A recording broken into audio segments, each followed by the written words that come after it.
Hello दोस्तों, स्वागत है आप लोग का अपने यूट्यूब चैनल स्टडी पॉइंट 11 में। दोस्तों हम लोग देख रहे हैं एसएससी जीडी एग्जाम 2023 के लिए सेट प्रैक्टिस। आज सेट नंबर 3 है जीके जीएस और करंट अफेयर्स का। इससे पहले हमने 2 सेट को अपलोड कर दिया है और आप लोग देखे भी होंगे। और जिन छात्रों ने अभी तक नहीं देखा है वो जाकर जरूर उन 2 सेट को देख लेंगे। साथ में हम लोग हिंदी को भी लेते चल रहे हैं, तो हिंदी का भी 3 सेट मैंने करा रखा है। आपने नहीं देखा है तो उसको भी आप लोग देख लीजिए। और उसके साथ आपको previous year question topic wise मैंने कराया है, जो 2021 में हिंदी सेक्शन से पूछे गए थे। अभी तक ये भी नहीं देखे हैं तो इसको भी जाकर देख लीजिएगा। आप लोग टेलीग्राम चैनल से ज़रूर जुड़िए दोस्तों, और वीडियो के डिस्क्रिप्शन में आपको मैं लिंक दूंगा टेलीग्राम का, वहाँ जुड़े, मैं वहाँ पीडीएफ अपलोड करते रहता हूँ। तो चलिए देखते हैं पहला प्रश्न क्या पूछा गया है दोस्तों। और आप लोग से एक रिक्वेस्ट है कि हाथ में पेन और कॉपी लेकर बैठे दोस्तों, और जितना आपका सही होता है, स्कोर जितना आप कर पाते हैं, आर फॉर राइट और डब्ल्यू फॉर रॉन्ग लिखकर आप कमेंट बॉक्स में ज़रूर बताएं।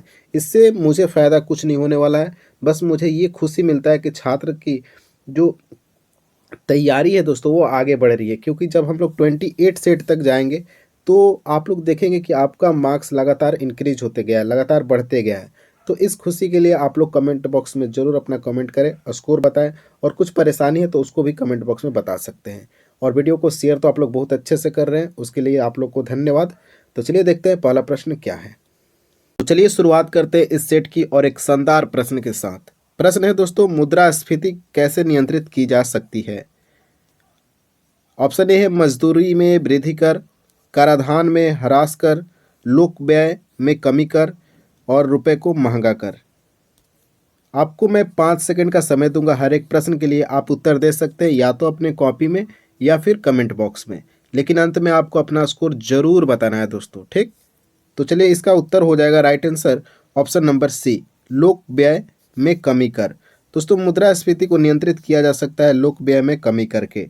अच्छा, ये मुद्रास्फीति होता क्या है ये भी आपको समझना बहुत जरूरी है दोस्तों। मुद्रास्फीति या फिर इसको मुद्रा प्रसार भी बोलते हैं, जिससे मुद्रा का मूल्य गिर जाता है और कीमतें बढ़ जाती है, फलस्वरूप महंगाई बढ़ जाती है। इसको ही मुद्रास्फीति या मुद्रा प्रसार बोला जाता है, ठीक है।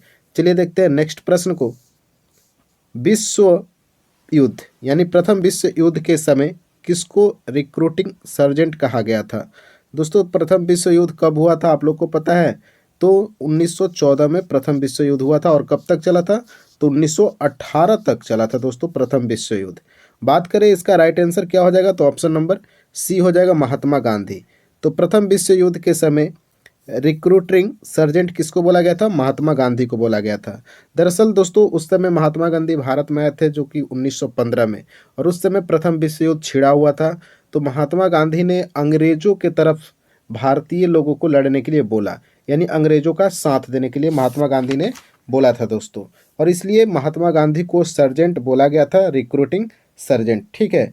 और महात्मा गांधी को कैसरे हिंद की उपाधि भी अंग्रेजों ने इसी के लिए दिया था, इसी काम के लिए, ठीक। और बात करें तो दोस्तों जालियांवाला कांड जब हुआ था 1919 में, कब हुआ था जालियांवाला कांड, 1919 में हुआ था जालियांवाला कांड, जिसके बाद दोस्तों महात्मा गांधी ने कैसरे हिंद की उपाधि अंग्रेजों को लौटा दी थी। ये भी आपको ध्यान में रखना है। चलिए देखते हैं नेक्स्ट प्रश्न को। बुद्ध को प्रबोध कहाँ प्राप्त हुआ था। अब आप बोलेंगे कि सर आप प्रबोध का मतलब बता दीजिए, हम लोग इसका उत्तर बता देंगे। चलिए मैं बताता हूँ प्रबोध का मतलब। प्रबोध मतलब होता है दोस्तों ज्ञान। यानी प्रश्न आपसे पूछा गया है कि बुद्ध को ज्ञान प्राप्त कहाँ हुआ था। अब आपके लिए आसान हो जाएगा इस प्रश्न का उत्तर देने के लिए। ऑप्शन है सारनाथ, बोधगया, कपिलवस्तु, राजगिरी। तो इसका राइट आंसर होगा दोस्तों ऑप्शन नंबर बी, बोधगया में। बुद्ध को प्रबोध का कहाँ प्राप्त हुआ दोस्तों, तो बोध गया में इनको प्राप्त हुआ था। चलिए इनके बारे में थोड़ा सा हम लोग जानने की कोशिश करते हैं दोस्तों। 6 वर्ष की कठिन तपस्या इन्होंने किया, और 35 वर्ष की आयु में वैशाख पूर्णिमा की रात थी, और किस नदी के किनारे, तो निरंजना नदी के किनारे, जिसको अब फल्गु बोला जाता है।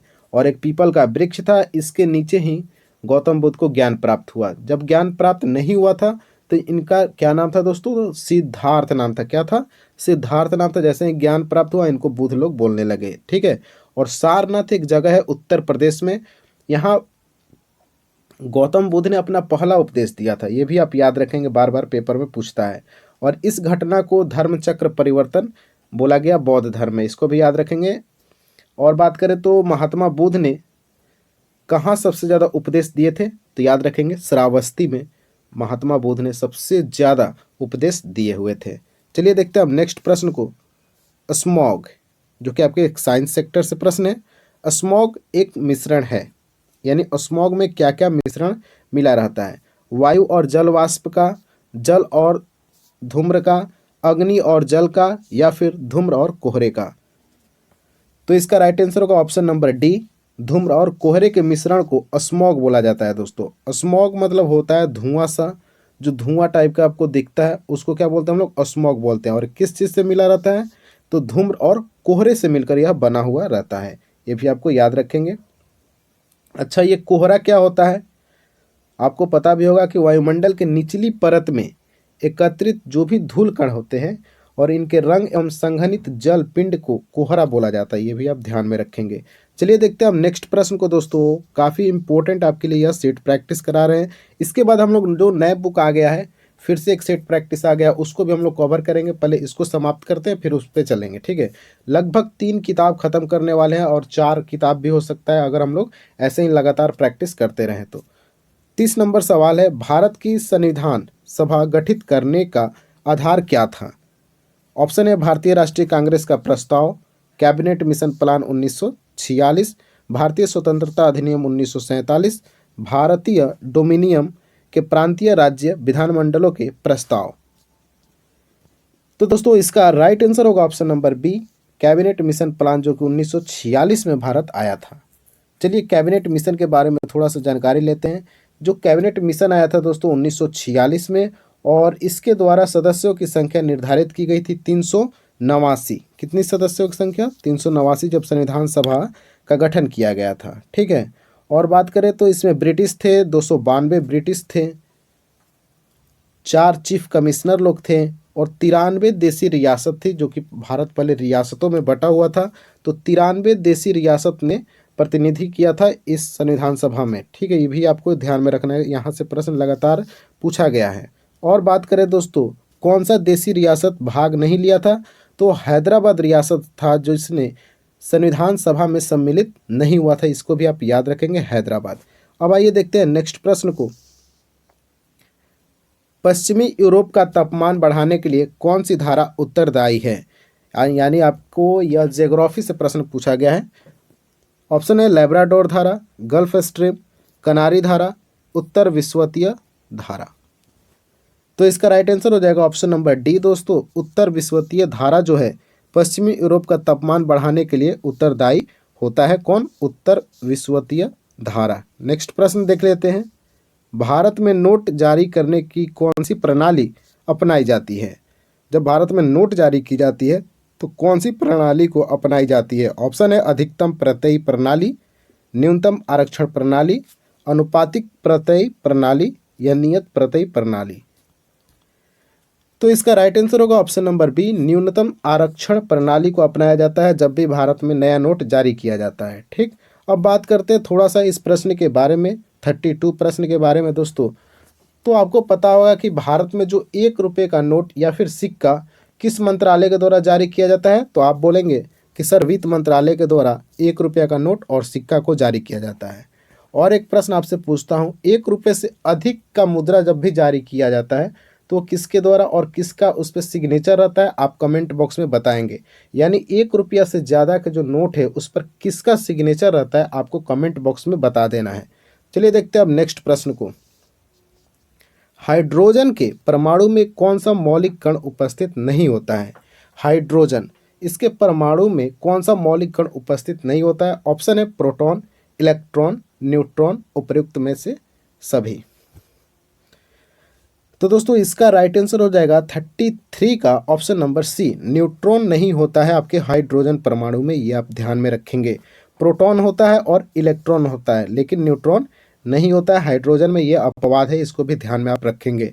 मोस्ट इंपॉर्टेंट प्रश्न है, साइंस से हमेशा यह सवाल पूछ लिया जाता है। चलिए देखते हैं अब नेक्स्ट प्रश्न को, यानी 34 पे चलते हैं। किसी ऊंचाई से पृथ्वी की ओर स्वतंत्रता पूर्वक गिर रही वस्तु एक समान खाली स्थान से गिरती है। दोस्तों किसी ऊंचाई से पृथ्वी की ओर अगर स्वतंत्रता पूर्वक गिर रही कोई वस्तु होती है तो उसका त्वरण जो होता है वह समान होता है, ये आप ध्यान में रखेंगे हमेशा। जब भी आप न्यूमेरिकल बनाएंगे फिजिक्स का तो इस परिभाषा का इस्तेमाल बहुत जगह करना पड़ेगा। तो याद रखेंगे, जब भी कोई वस्तु पृथ्वी की ओर गिरे और सफलतापूर्वक गिर रही हो तो उसका त्वरण जो होता है एक समान होता है। नेक्स्ट प्रश्न देख लेते हैं। स्वचालित वाहनों में प्रयुक्त द्रव चालित ब्रेक किसका सीधा प्रयोग है? ऑप्शन है आर्किमिडीज, पास्कल, बर्नौली या फैराडे का नियम। तो दोस्तों इसका राइट आंसर हो जाएगा ऑप्शन नंबर बी, पास्कल का नियम। यानी स्वचालित वाहन में प्रयुक्त द्रव चालित ब्रेक जो है वो पास्कल के नियम पर काम करता है। अच्छा, पास्कल के नियम पे और कौन कौन काम करता है? तो याद रखेंगे, हाइड्रोलिक लिफ्ट आपने देखा होगा, हाइड्रोलिक प्रेस आपने देखा होगा, हाइड्रोलिक ब्रेक भी आपके पास्कल के नियम पर काम करता है। और दूसरी ओर बात करें आर्किमिडीज, जो कि काफ़ी इम्पोर्टेंट है, आर्किमिडीज का सिद्धांत यह उत्प्लावक बल पर दिया गया है, ये भी आप ध्यान में रखेंगे, आर्किमिडीज का सिद्धांत। तो इसका राइट आंसर होगा ऑप्शन नंबर बी, पास्कल का नियम। नेक्स्ट, ये देखिए आपके लिए एक न्यूमेरिकल आया है। 10 किलोग्राम का एक पिंड जमीन से 10 मीटर की ऊंचाई पर है और उसकी स्थितिज ऊर्जा क्या है? यानी आपसे स्थितिज ऊर्जा पूछा है दोस्तों, क्या क्या दिया हुआ है। अच्छा, स्थितिज ऊर्जा का फॉर्मूला आपको याद है, mgh, ये होता है आपके स्थितिज ऊर्जा का फॉर्मूला। m कितना दिया है? मास यानी द्रव्यमान 10 दिया हुआ है। g4 क्या होता है? गुरुत्वीय त्वरण। तो दोस्तों इसमें 9.8 ले लेंगे, कितना ले लेंगे? 9.8 ले लेंगे। और हाइट कितना दिया है? 10 दिया है हाइट। और देखिए 9.8 से जो ये पॉइंट है इसको हटाने के लिए किससे भाग देना पड़ेगा? 10 से भाग देना पड़ेगा, ठीक है। ये 10 ख़त्म हो जाएगा। अगर आप 98 में 10 से गुणा करेंगे तो कितना प्राप्त होगा दोस्तों? तो 98 और एक 0, 980 जूल। किस में है ऑप्शन में? तो ऑप्शन बी में है 980 जूल। ऐसे आप इसको सॉल्व कर लेंगे। mgh फार्मूला होता है स्थितिज ऊर्जा का। नेक्स्ट प्रश्न देख लेते हैं दोस्तों। राष्ट्रपति शासन अधिकतम लगाया जा सकता है 6 माह के लिए, 2 वर्ष के लिए, 1 वर्ष के लिए या फिर 3 वर्ष के लिए? तो इसका राइट आंसर होगा ऑप्शन नंबर डी, 3 वर्ष के लिए दोस्तों राष्ट्रपति शासन अधिकतम रूप से लगाया जा सकता है। अगर इससे भी ज़्यादा आपको लगाना है दोस्तों तो संविधान में संशोधन करना पड़ जाएगा, ठीक। जैसे जम्मू कश्मीर में किया गया था 1990 से 1996 तक के लिए, ये आप ध्यान में रखेंगे। अगर 3 वर्ष से ज़्यादा आपको राष्ट्रपति शासन लगाना है तो फिर संविधान में संशोधन करना पड़ेगा। चलिए देखते हैं अब नेक्स्ट प्रश्न को। नर्मदा नदी पर सम्राट हर्ष यानी हर्षवर्धन के दक्षिणवर्ती आक्रमण को किसने रोका था? काफ़ी इंपॉर्टेंट यह सवाल है दोस्तों आपके एग्जाम के लिए। ऑप्शन है पुलकेशिन प्रथम, पुलकेशिन द्वितीय, विक्रमादित्य प्रथम और विक्रमादित्य द्वितीय ने। तो 38 का राइट आंसर होगा पुलकेशिन द्वितीय के द्वारा दोस्तों नर्मदा नदी पर सम्राट हर्षवर्धन के दक्षिणवर्ती आक्रमण को रोक दिया था। किसने? पुलकेशिन द्वितीय ने, ये आप याद रखेंगे। अच्छा, यह पुलकेशिन द्वितीय था कौन? तो याद रखेंगे यह चालुक्य वंश का महानतम शासक था। किस वंश से जुड़ा हुआ था? चालुक्य वंश से। कौन? पुलकेशिन द्वितीय। चलिए देखते हैं अब नेक्स्ट प्रश्न को। असहयोग आंदोलन में गिरफ्तार किए जाने वाले सबसे पहले नेता कौन थे? 39 प्रश्न है। ऑप्शन है सरदार पटेल, राजेंद्र प्रसाद, मोहम्मद अली या महात्मा गांधी। तो इसका राइट आंसर होगा option number C, Mohammad Ali. असहयोग आंदोलन में गिरफ्तार किए जाने वाले पहले नेता थे मोहम्मद अली, याद रखेंगे, मोस्ट इंपॉर्टेंट है। चलिए अब यहाँ से हम लोग थोड़ा सा फैक्ट जानेंगे क्योंकि काफ़ी इंपॉर्टेंट टॉपिक से प्रश्न पूछा गया है। दोस्तों असहयोग आंदोलन कब हुआ था आपको पता है? तो याद रखेंगे दोस्तों 1 अगस्त 1920 को हुआ था। और समाप्त कब किया गया? तो 12 फरवरी 1922 को। कब समाप्त किया गया था दोस्तों? 1922 को, यानी 2 साल तक चला था। क्यों समाप्त किया गया दोस्तों? चलिए इसके बारे में भी बात कर लेते हैं हम लोग। वैसे आपको पता होगा कि चौरा चौरी पुलिस हत्याकांड हो गया था जिससे महात्मा गांधी को काफ़ी दुख हुआ और उन्होंने असहयोग आंदोलन को वापस ले लिया। याद है आपको? गांधी जी द्वारा यही जो असहयोग आंदोलन था प्रथम संगठित और व्यवस्थित आंदोलन असहयोग आंदोलन था, जो कि आपके पेपर में पूछा गया है। याद रखेंगे। प्रथम संगठित और व्यवस्थित आंदोलन महात्मा गांधी का कौन था? तो वो था असहयोग आंदोलन। और असहयोग आंदोलन के समय ही आपके खिलाफत आंदोलन को भी चलाया गया था, ये भी आप फैक्ट को याद रखेंगे। चलिए देखते हैं अब नेक्स्ट प्रश्न को। मलक्का जल डमरू मध्य किसको मिलाता है? ऑप्शन पढ़िए। प्रशांत को हिंद महासागर से, अटलांटिक को भूमध्य सागर से, पर्शियन गल्फ को हिंद महासागर से, अटलांटिक को प्रशांत महासागर से। तो इसका राइट आंसर होगा ऑप्शन नंबर ए, प्रशांत को हिंद महासागर से जोड़ता है कौन? मलक्का जल डमरू मध्य। याद रखेंगे, मोस्ट इंपॉर्टेंट है। अब चलिए देखते हैं नेक्स्ट प्रश्न को। काउकाज अभ्यास 2020 में कौन सा देश शामिल नहीं हुआ था? हालांकि यह करंट अफेयर्स 2020 का है, लेकिन कोई बात नहीं, आपके पेपर में लगभग 3 साल तक पूछ लिया जाता है। तो अब आप लोग बोलते हैं कि सर 2 साल पहले का पूछ रहा है करंट अफेयर्स। बिल्कुल ऐसे प्रश्न आपके एग्जाम में दिखेंगे। हम लोग नए सेट को भी करेंगे, हालांकि ये भी नया सेट है, लेकिन जो आपकी नया पैटर्न आया है 20-20 क्वेश्चन वाला, उसको भी हम लोग कवर करेंगे। बुक खरीद के ला दिए, जैसे इसको ख़त्म करेंगे उस बुक को स्टार्ट कर देंगे, ठीक है। तो दोस्तों इसका राइट आंसर होगा 41 का ऑप्शन नंबर डी, भारत इसमें शामिल नहीं हुआ था काउकाज अभ्यास 2020 में। यानी चीन, पाकिस्तान और रूस शामिल हुआ था, भारत शामिल नहीं हुआ था। Right answer option number D. Next प्रश्न है, 15 जनवरी 1921 को विदेश मंत्रालय ने अंतर्राष्ट्रीय सौर गठबंधन ISA की सदस्यता का सार्वभौमिकता से संबंधित एक प्रेस विज्ञप्ति जारी किया। इसके अनुसार 15 जनवरी 2021 तक कितने देश ने ISA रूपरेखा समझौता पर हस्ताक्षर किया है?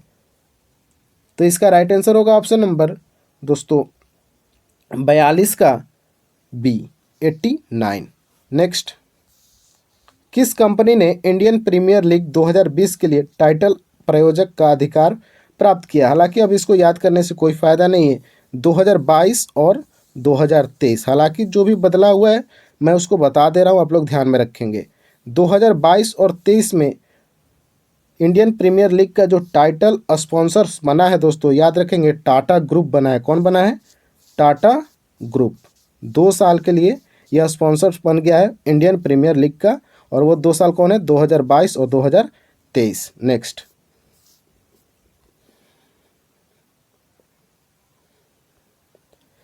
चीन किस क्षेत्र में दुनिया का सबसे अधिक ऊंचाई वाला क्लाउड कंप्यूटिंग डाटा सेंटर बना रहा है? अब ये सबसे अधिक ऊंचा पर है, तो दोस्तों यह इंपॉर्टेंट करंट अफेयर से आपके पेपर में पूछा जा सकता है, चाहे यह 2020 का हो, चाहे यह 2021 का हो या फिर 22 का हो, लेकिन यह पहला सबसे ऊंचा है, तो आपसे यह प्रश्न पूछा जाएगा। तो इसका राइट आंसर है ऑप्शन नंबर बी, तिब्बत में। तो चीन के द्वारा तिब्बत में दुनिया का सबसे अधिक ऊंचाई वाला क्लाउड कंप्यूटिंग डाटा सेंटर बनाया जा रहा है, ये आप लोग ध्यान में रखेंगे। नेक्स्ट प्रश्न आपसे पूछा गया कि महिलाओं को फ्री सैनिटरी पैड मुहैया कराने वाला प्रथम देश, क्या पूछा है? प्रथम देश जो महिलाओं को सैनिटरी पैड मुहैया कराने वाला बना, प्रथम देश है। तो दोस्तों यह प्रश्न आपके पेपर में पूछा जा सकता है। तो 45 का राइट आंसर आपका ऑप्शन नंबर ए हो जाएगा। और स्कॉटलैंड ने महिलाओं को फ्री में सैनिटरी पैड मुहैया करवाया है और यह पहला देश बन गया है। नेक्स्ट, कलकत्ता और आगरा के बीच टेलीग्राफ लाइन की शुरुआत कब हुई थी? ऑप्शन है 1852, 1853, 1854, 1855। तो इसका राइट आंसर होगा 46 का ऑप्शन नंबर बी, 1853 में कलकत्ता और आगरा के बीच टेलीग्राफ लाइन की शुरुआत की गई थी। अब आइए इसके बारे में थोड़ा सा हम लोग जानते हैं फैक्ट को। दोस्तों बात करें तो पहला डाक टिकट कब जारी किया गया था? 1854 में, ये आपको याद रखना है। भारत में पहली बार ट्रेन कब चलाई गई थी दोस्तों? तो 1853 में। कौन था गवर्नर? तो था वो लॉर्ड डलहौजी। कहाँ से कहाँ तक ट्रेन चली थी? मुंबई से ठाणे। और कितने किलोमीटर चली थी ये मैं नहीं बताने वाला, आप लोग बताएंगे कमेंट बॉक्स में कि कितने किलोमीटर भारत में पहली बार ट्रेन जो चलाई गई थी मुंबई से ठाणे लॉर्ड डलहौजी के कार्यकाल के समय 1853 में, वह कितने किलोमीटर के लिए चलाई गई थी।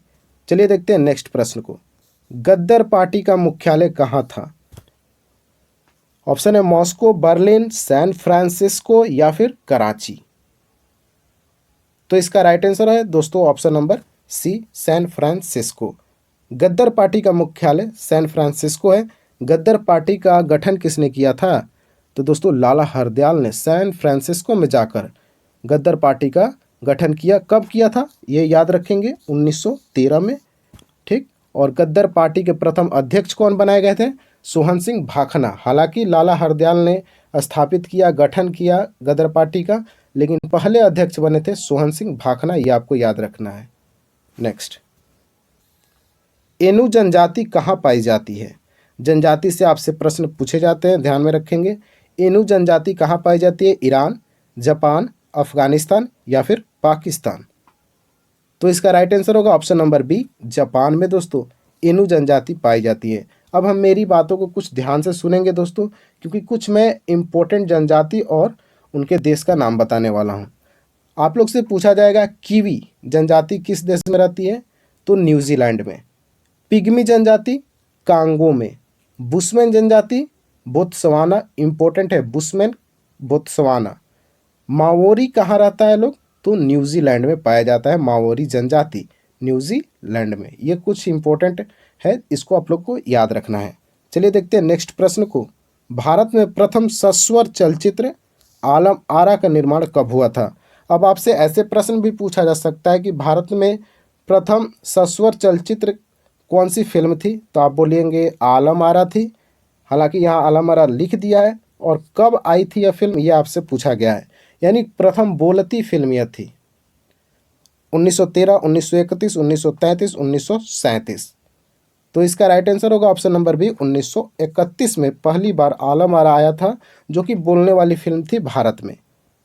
और इसका निर्माता कौन थे याद रखेंगे, आता है एग्जाम में, आरदेसर ईरानी जी थे इसके निर्माता आलम आरा मूवी का। और बात करें एक राजा हरिश्चंद्र फिल्म की, आप लोग नाम सुने होंगे। यह प्रथम मूक फिल्म थी, यानी इसमें कोई बोलता नहीं था, इस मूवी में केवल एक्टिंग किया जाता था। याद रखेंगे, राजा हरिश्चंद्र प्रथम भारत का मूक फिल्म था। चलिए देखते हैं आज के अंतिम प्रश्न को। हालांकि इसका उत्तर आप लोग देने वाले हैं, मैं तो देने वाला हूँ नहीं। किस नदी के किनारे न्यूयॉर्क शहर बसा है? पोटोमेक, फिबे, हडसन और स्प्री। इनमें से कौन इसका राइट आंसर है? आप लोग कमेंट बॉक्स में बताएंगे, और आप लोग अपना स्कोर भी बताएंगे, क्योंकि आपको इससे ज़्यादा फायदा होगा कमेंट में स्कोर बताने से। आप लोग जैसे जैसे सेट बढ़ेगा आप लोग देखते चलिएगा, आपका स्कोर लगातार बढ़ेगा दोस्तों। नहीं ऐसा करेंगे तो आपको बार बार वीडियो देखना पड़ेगा। इस चैनल पर देखेंगे, उस चैनल पर देखेंगे, लेकिन इम्प्रूवमेंट थोड़ा कम होगा। लेकिन आप लोग स्कोर देखते चले पर सेट, तब आपका स्कोर आगे बढ़ेगा। चलिए मिलते हैं नेक्स्ट वीडियो के साथ, तब तक के लिए जय हिंद, जय भारत।